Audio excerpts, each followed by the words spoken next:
China is battling a new and rapidly spreading respiratory virus. The number of people infected has tripled to more than 200, and President Xi says it needs to be resolutely contained. Now, the virus first appeared in Wuhan in December. The authorities say it passed to humans from animals at this food market in the city.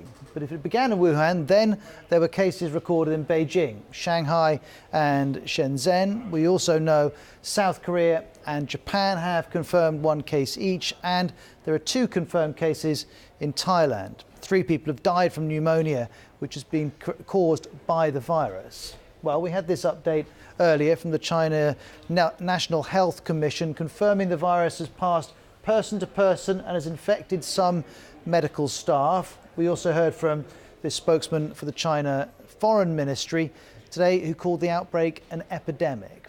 Well, the virus is understood to be a new strain of coronavirus. Here's one expert to help us understand that. Coronaviruses come in different forms. They can be as mild as just causing a common cold, but SARS is also a coronavirus, and those of us who work in public health have a sort of reflex fear when we see that a coronavirus is emerging. Also today, the World Health Organization says it will convene an emergency committee of what it calls the novel coronavirus. That will happen on Wednesday, the 22nd of January, 2 days' time. Now, the WHO isn't recommending any restrictions on travel or trade, but it does have some advice if you're in affected areas. That includes clean hands with soap, water or alcohol-based hand rub, and it says avoid unprotected contact with wild or farm animals. Now, next I want to show you this, because for the last week, China has been using these infrared thermometers at airports, railway stations and coach stations in Wuhan. Passengers with fevers are being registered, given masks and taken to medical facilities. But there's a challenge. Here's another expert on why it's much easier to identify people who may have the virus when they're on the move than when they're in their hometowns. If you study international travelers, which is one thing we've done, it's easier to see the cases because it's a small number of people, you can test them, you can screen them. Actually, on the ground, the priority is to give good information, accurate information. So agreeing a case definition and testing all those many suspect cases is far more difficult. Well, next let's hear from Dr. William Schaffner, an infectious disease specialist, on another challenge this new virus is posing. We don't know, for example, yet whether people infected with this virus who have only mild illnesses can spread it. At the moment, we have a story of a so-called super spreader, a person who was in the hospital who spread it to, as I understand it, 14 healthcare workers. Whether that's common or uncommon is still not known. So exactly how contagious this virus is, person to person, is still a bit of a mystery.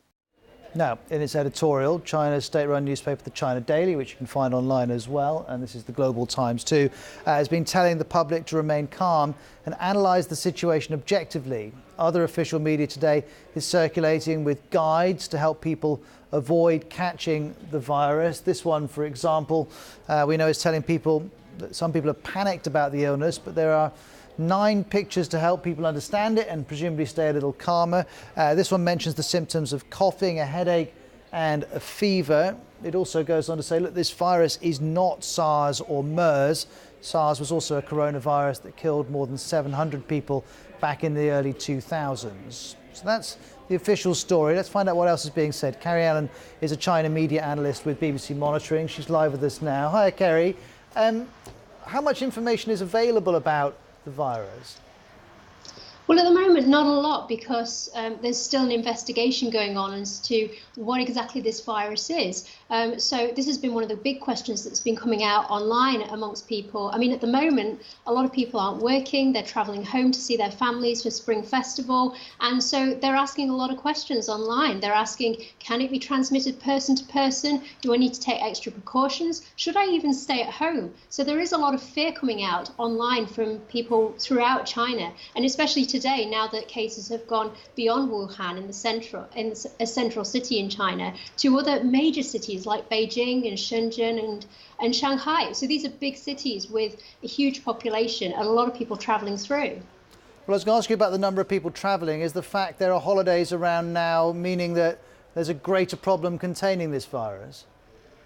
Yes, absolutely, and that's been one of the biggest criticisms online. So when the travel season begun, it was announced that there was an expected 3 billion journeys that would take place this year in China during Spring Festival. So that involves plane, train, everywhere. Everybody travels during this period, and when cases started coming out in Thailand, South Korea today, and Japan, people were asking, well, how come we're only hearing about cases in Wuhan? So there was also questions online from people about whether there were cases that the government wasn't necessarily releasing yet. So that's today been one of the big talking points, now that beyond Wuhan, we are hearing about other cases.